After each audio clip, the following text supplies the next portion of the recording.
After getting potential confirmation from Fortnite themselves that Demon's Domain will still have the exact same loot, it looks like Peterbot is still not going to be going back to the POI, and he is going to be landing at Brutal Boxcars in Grand Finals. And in today's video, I want to talk about everything that led up to that, his own reasoning on why he wants to stay there. Does he think he can win Grand Finals out of that drop spot, and so much more. Real close to video starts though, please subscribe to the channel if you guys are new, as we try our best to upload daily competitive content for you guys. If you guys want to support me even more, the best way to do so is by using code KDOG in the Fortnite item shop. Remember, if you guys want to watch Grand Finals together, come back here or go to my Twitch, because we are going to be watching FNCS Grand Finals live, and it is going to be so hyped. This really could be in store for one of the most hyped Grand Finals of all time. Without further ado though, we have a lot to go over in today's video, so let's just get it started. All right, so this obviously all started when we got the news that Demon's Domain is going to be getting destroyed on August 2nd, which, if you guys didn't know, is the very beginning of day one of FNCS Grand Finals. We literally see this video like up on the screen that I'm showing you guys and everything. This quite literally looks like Demon's Domain is just getting completely wiped. This then led to Peterbot tweeting out, destroying Demons the day of Grands, and then after that he said, Brutal Boxcars in Grands, still going Demons tomorrow in Heats. And then obviously they were able to qualify for Grands, and he said, Brutal Boxcars in Grands, keying every island and every spire, pretty much confirming that he is still going to be going there in Grand Finals. But then today is where we got some weird news. Fortnite Competitive early this morning tweeted out, heads up, after the Super Showdown story event on August 2nd, Diago will appear at the bottom of the Citadel. Please consider this change if you're landing Demon's Domain in FNCS Finals on NA Central, NA West, or Brazil. So they didn't say anything about EU here, so I'm guessing it's gonna be right after EU. And then somebody responded to this tweet and they said, yeah, but the rest of the loot question mark. And then Fortnite Competitive responded with, it's going to stay the same. And then this was really confusing to a lot of people, because like, what do you mean it's staying the same? Did we just watch the same video where the whole POI was getting like completely destroyed?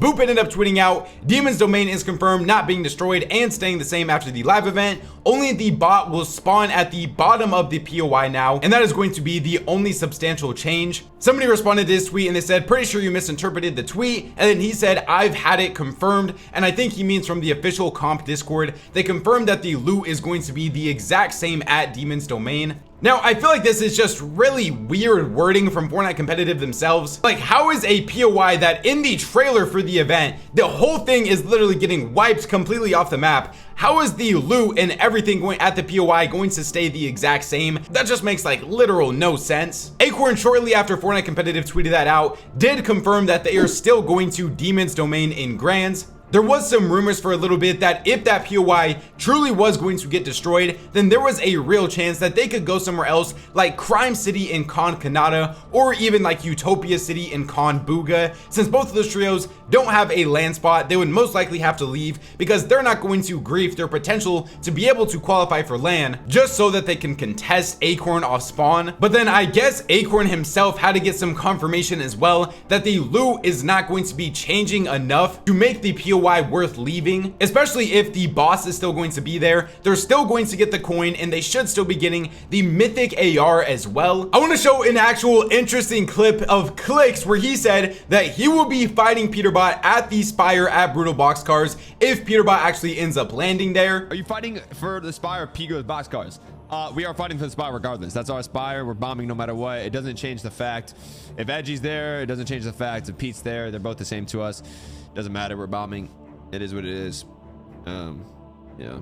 Now, the part with Edgy is something that I actually want to talk about in a little bit, but for what Clix actually said right here, I don't really personally believe that all too much, and we even saw it today in scrims. There is no reason why Clix, who is a trio that still has a top 3 POI on the map, and arguably could even have the best POI on the map, would want to risk his potential chances of winning Grand Finals, because I think all of us know that no matter what you think about Clix's trio, no matter what you think about Peter's trio, whichever team you think is better at fighting, if both of those teams are going to be fighting to the death every single game, that is not helping either of them. Now, of course, the Spire does give really good loot that can be very helpful for you, but I don't think that the Spire is a make or break item in Clix's potential chances to be able to win FNCS. We literally see it on EU. Ferdoxy does not get the Spire. Vito, Vico, and Flixie are the ones who get it, who land at Brutal Boxcars on EU, and Ferdoxy has still been doing just fine without it. It is in the realm of possibilities, and I think Clix is in a prime position this season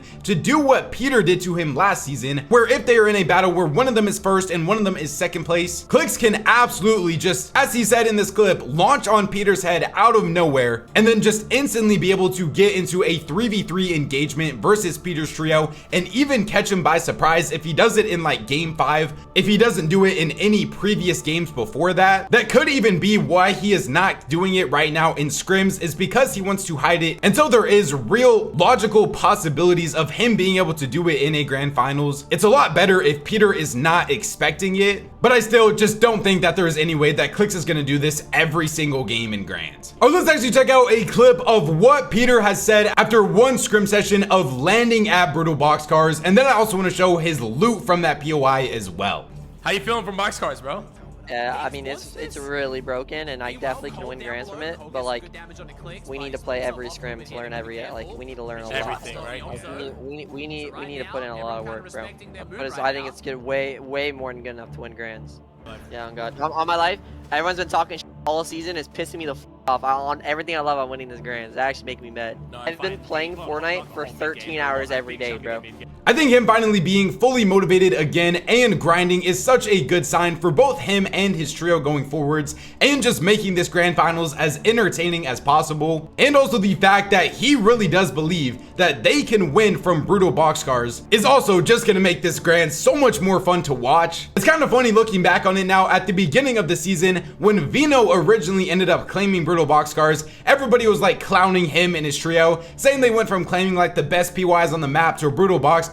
But now, if I'm just being honest, Brutal Boxcars is a very solid drop spot. And especially if you're going to be able to get the Spire, which it looks like he will be able to. I want to put up pictures of each of their loot after just getting off spawn loot and from the Spire as well. And this is 100% good enough loot to be able to win grand finals off of. And especially now that they're going to be dead center on the map, there's just even more surge getting possibilities for this trio. You're doing pretty much what every other Brutal Boxcars team does. One person's going on the mountain, one person is trading from the POI, and then another person is on like the other mountain. They're already starting to learn how to surge trade out of the POI. Peter himself even said as long as they full grind it, he does believe that they have the potential to win FNCS out of this spot. And it doesn't really look like, as of right now, they have any real want to go back and contest Demon's Domain. Now, I think there could be a lot of different potential factors of that. The main one that I feel like a lot of people are saying right now, and even one that I kind of agree with to a certain extent, is that his trio just has not been winning versus Pollo off spawn. And if things continue to go the way that they are right now, his off spawn rep has already taken a hit, and I think he knows that. But if he goes into grand finals and they get like 9-3 off spawn, and then Pollo's trio finishes top 3 while his trio finishes in like the bottom 15, then there's not really many positives he can gain from that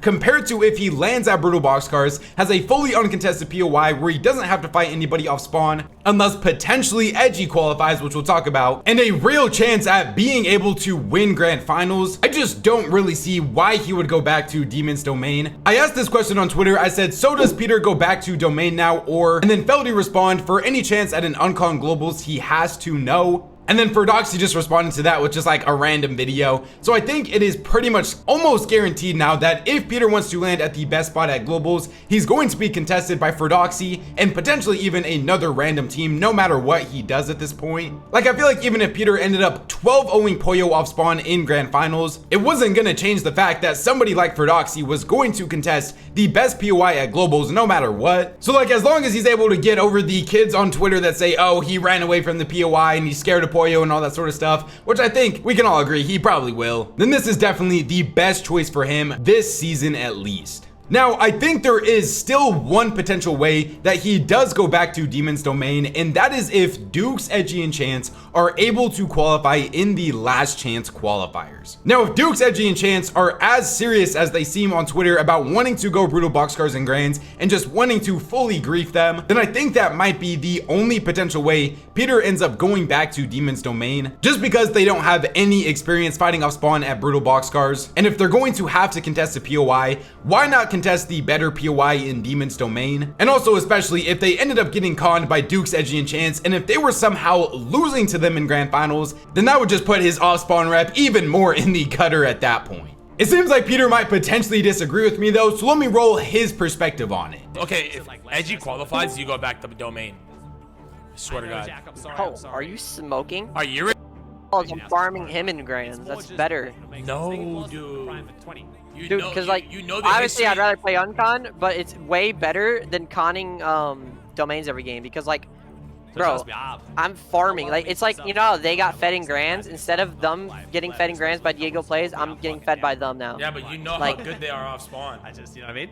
And dude, bro, you do realize no matter what, I can spin back to domain when I need to, right? Yeah, at this point, yeah. Like, if they're in first, say they're in first by, alright, say it's like game 10, right? Game 10, they're up by 70 points, right? Because like they're popping the right? Bro, we're dropping on their head, killing them, or dying. Like, it's just win or go home, bro. Like, it's just how it is, bro. If you've watched any of my videos throughout this season, you know that I have said myself that I think the Peterbot versus Pollo off spawn fight is cool, but I always did just want to see all of the best teams uncontested and able to make it into the end game, because that is where I think, for one, nobody can say it's a Mickey Mouse Grand Finals, and then two, I just feel like it's so much more entertaining when the best of the best are going head to head in end game instead of off spawn, where a lot of the drop at Demon's Domain was just whoever was able to get the chest first. This is going to be very similar to the last 2 seasons where the 3 best teams on the region probably have the 3 best drop spots fully uncontested in grands, depending of course on whether or not Edgy is able to qualify for grands. I also think a very underrated POI right now is Crime City though. Does this hurt Clix's chances to win FNCS? Obviously yes. I don't think we can really say that Clix is like guaranteed to win FNCS anymore or nothing like that. This really does lead to some very fun conversations about what our actual grand finals predictions are going to be for this season now. I think if the loot does stay the exact same at Demon's Domain, just based on how they have looked so far, my favorite for this season probably has to be Pollo, Acorn, and Agers, because you're telling me a team that now gets a fully uncontested Demon's Domain, and if what Fortnite Competitive is saying is true, the loot is the exact same and they still get the mythic, a trio that has already won a Cash Cup this season, looks so dominant in their group, won multiple games of the Eval Cup. That team, just as of right now, has been the best trio in the entire world, and if they are going from contested by Peterbot off spawn to fully on con, they just have to be the favorites, I feel like. This definitely does also hurt trios like Kanata's chances to be able to win grand finals, but I don't think they can be too mad about it either, because it also helps their chances to be able to qualify for LAN, because if the trios of Clix, Peter, and Pollo are all able to place inside of the top 3, then they would only need to finish around that top 5 mark in grand finals, instead of if Pollo and Peter were both contesting each other and neither of them finished inside of the top 5, then there was a real possibility that to be able to qualify for LAN this season on NA Central, you needed to place inside of the top 2. But even like I said earlier, I feel like Crime City is a very underrated drop spot still, and I think Kanata can still make some real noise at potentially winning this FNCS. I just think this opens the door for so many different teams now, and I think once again this has the potential to be one of the best FNCS Grand Finals in Fortnite history. Other than that though, let me know what you guys think about everything we went over in today's video. Do you think Peter is going to end up going back to Demon's Domain, or do you think he is going to be staying at Brutal Boxcars for the rest of the season? Remember, subscribe to the channel if you guys are new, as we try our best to upload daily competitive content for you guys. I guess also at the end of the day, it did end up being Pollo's domain. Please use code KDOG in the Fortnite item shop if you guys want to support me even more. YouTube says to enjoy one of these 2 videos up on the screen right now, so go check them out if you guys haven't already. Thank God for another day, and I'll catch you guys next time. Peace out.